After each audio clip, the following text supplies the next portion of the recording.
Ever wondered what it's like to be completely alone, lost in the vast expanse of the ocean? Imagine this. You're sailing across the Atlantic, living your dream, when a sudden crash in the middle of the night rips your world apart.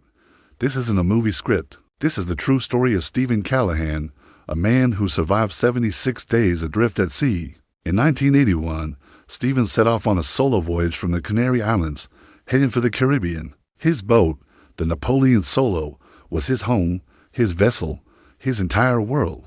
For 6 days, the journey was perfect, but on the seventh night, a violent storm hit. A massive wave, maybe even a whale, slammed into his boat, tearing a hole in the hull. Water poured in relentlessly. Within minutes, the Napoleon Solo was sinking.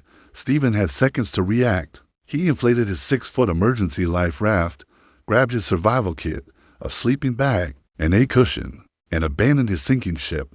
There he was, in the dead of night, floating in a tiny inflatable raft, watching the lights of his boat disappear beneath the dark waves. The shock was immense, but he knew one thing: he had to survive. The first few days were a blur of despair and determination. His emergency supplies were meager: a small amount of food, a few solar stills for making fresh water, and a spare gun. The solar stills, designed to produce about a pint of water a day, were barely functional. Thirst became his constant, agonizing companion. He had to learn to catch rainwater in a small tarp, a precious and unreliable resource. Hunger was just as relentless. He used his spare gun to hunt for Dorado, also known as mahi-mahi, which were attracted to the ecosystem forming under his raft. Every catch was a victory, every missed shot a step closer to starvation. He learned to eat every part of the fish.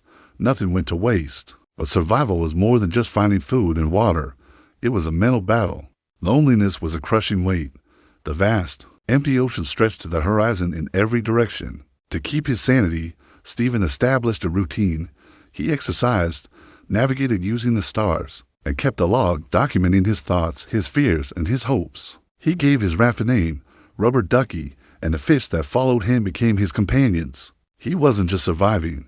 He was living, moment by moment, fighting against the despair that threatened to swallow him whole. As weeks turned into months, his body wasted away, but his spirit sharpened.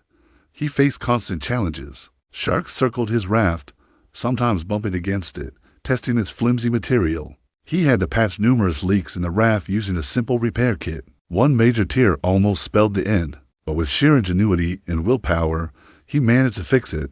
He drifted over 1,800 nautical miles, a journey longer than crossing the United States. He saw 9 ships pass by, but none saw his flares or his tiny raft. Each ship that disappeared over the horizon was a fresh wave of hopelessness, yet he refused to give up.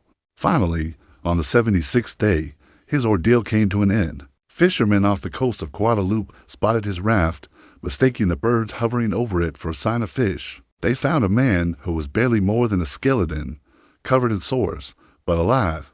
His eyes, they said, burned with an incredible intensity. Steven Callahan had done the impossible. He had stared into the abyss and refused to blink. His story is a powerful testament to the resilience of the human spirit. It reminds us that even when we are lost, broken, and completely alone, the will to live can guide us through the darkest of storms. Thank you so much for watching. If this story inspired you, please hit that like button and subscribe for more incredible true stories. We'll see you in the next video.